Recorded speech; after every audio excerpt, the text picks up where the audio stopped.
नमस्कार साथियों, स्वागत है आप सभी का। अभी हम लोग आज अतिशयोक्ति अलंकार पढ़ेंगे, इसके विषय में चर्चा करने चल रहे हैं। अभी इसके पहले आपने अलंकार को और पढ़ा था और क्रमशः इसको देखेंगे। इसके पहले कि अभी कुछ बच्चे हमारे हैं प्रिय विद्यार्थी जो को बोलते हैं कि सर आपने मेरा नाम नहीं लिया, तो आज मैं पढ़ाने के पहले उनको आमंत्रित करता हूँ। जैसे मान लीजिए ये बच्चे हैं, अदिति है, आशी तिवारी है, अनिकेत जी, नैतिक जी, संस्कृति जी और सारांशी जी, कृतिका और अंजलि, प्रगति, सारांशी, निश्चल, कृतिका, मानवी और मानसी, नताशा। तो आप सभी का स्वागत है हमारे साथ। तो जिसका नाम नहीं ले सके हैं इसके बाद लेंगे हम। अभी आप लोग पढ़िए।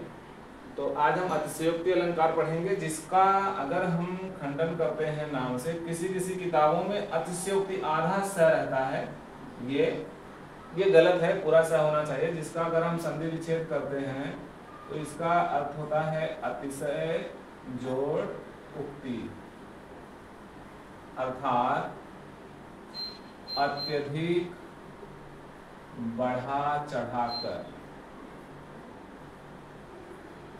किसी बात को अत्यधिक बढ़ा चढ़ा करके कहा जाए, उल्लेख किया जाए, तो वहां अतिशयोक्ति अलंकार होता है।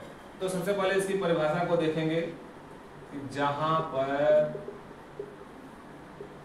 किसी व्यक्ति, वस्तु या घटना के रूप, गुण और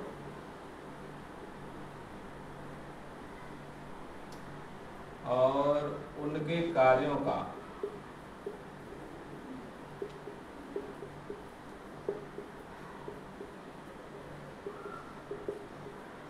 बढ़ा चढ़ाकर वर्णन किया जाए,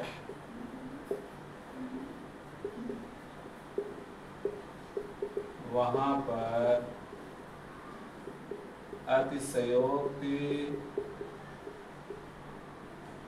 अलंकार होता है।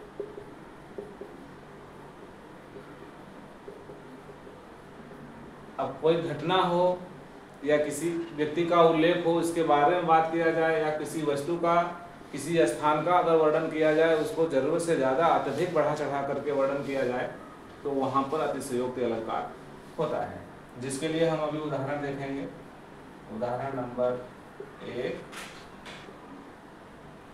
जैसे देखिए जा कि हनुमान की पूंछ में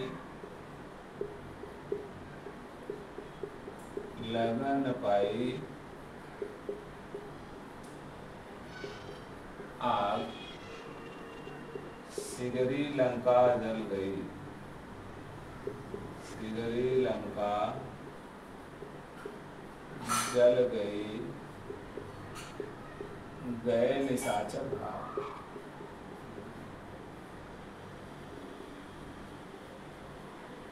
देखिए, इसमें कोई संदेह नहीं कि हनुमान जी शक्तिशाली थे या प्रभु श्री राम के भक्त थे, उनके ऊपर अथाह शक्ति थी। लेकिन इस दोहे को देखने के बाद तो ऐसा लगता है कि हनुमान जी की पूंछ में आग भी नहीं लगी, यानी हनुमान की पूंछ में लगन न पाई आग। ये देखिए, जो न है, ये जो दीपक अलंकार के उदाहरण की तरह से इसमें बीच में आया है कि पूंछ में आग लगी नहीं, कि सारी लंका, सिगरी का मतलब होता है सारी लंका, यानी सारी लंका जल गई और गए निशाचर भाग। राक्षस लोग वहां से लंका छोड़ के भाग गए और पूरी लंका जल के राख हो गई। और उसका कार्य का जो है रूप कैसा था कि अभी उनकी हनुमान जी की पूंछ में आग लगाने की योजना बन रही है, तैयारी हो रही है।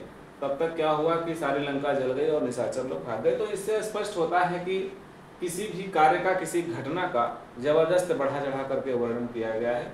तो यहाँ पर इसीलिए जो है इसका संधि विच्छेद किया गया है, अतिशय जोड़ उक्ति। तो इसके साथ जो है हम दूसरा उदाहरण दे सकते हैं। जैसे मान लीजिए लिखा है कि कनक भूधरा कार शरीरा। भूधराकार का मतलब होता है पर्वत के आकार का, और समय भयंकर अतिबल वीरा। समय भयंकर अतिबल वीरा, यानी कनक समान भूधराकार शरीरा समय भयंकर। हनुमान जी जैसे ही भयंकर समय को देखे, विपरीत समय को देखे, तो अपने शरीर का आकार कितना बड़ा कर लिया, पहाड़ों जैसा, पर्वत के आकार जैसा शरीर कर लिया, और उसके बाद उस भयंकर समय का उन्होंने सामना किया। तो ये तो जो है स्पष्ट नहीं दिख रहा है, असमंजस भरी स्थिति है कि अगर कोई घटना है, कोई जोखिम है, कोई परेशानी है, तो उसका सामना करना होगा हिम्मत से, साहस से, कि उस समय केवल अपने आकार को बढ़ा लेने से पर्वत जैसा बन गए तो आपका वो सामना अपने आप हो गया। तो इस पंक्ति को, इस शब्द में को देखने से स्पष्ट होता है कि केवल जो है पर्वत के समान बना लेना। और यहीं पर दूसरी पंक्ति में दूसरी जगह लिखा गया है कि मशक समान, हनुमान जी के लिए ही कहा गया है कि मशक समान रूप कपिधरी और लंका ही चले सुमेरी नरी हरि।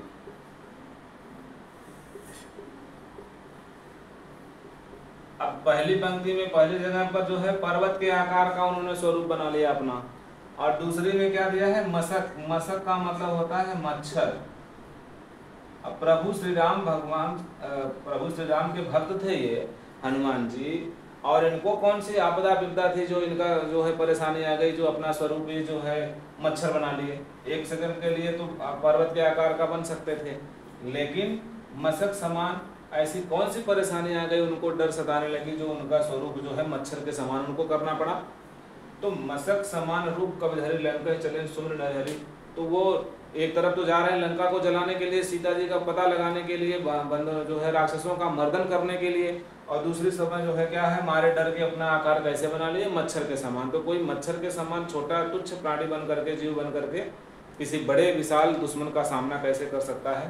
तो इस प्रकार से जो है इन सब जो है दोहे से या उदाहरण से यह स्पष्ट होता है कि इन सभी में जो है अतिशयोक्ति अलंकार होगा। तो छात्रों, जहाँ पर आपको किसी भी काव्य में, किसी भी दोहे में, पंक्ति में अगर आपको इस तरह से बढ़ा चढ़ा करके वर्णन किया जाए, वहाँ पर अतिशयोक्ति अलंकार होता है।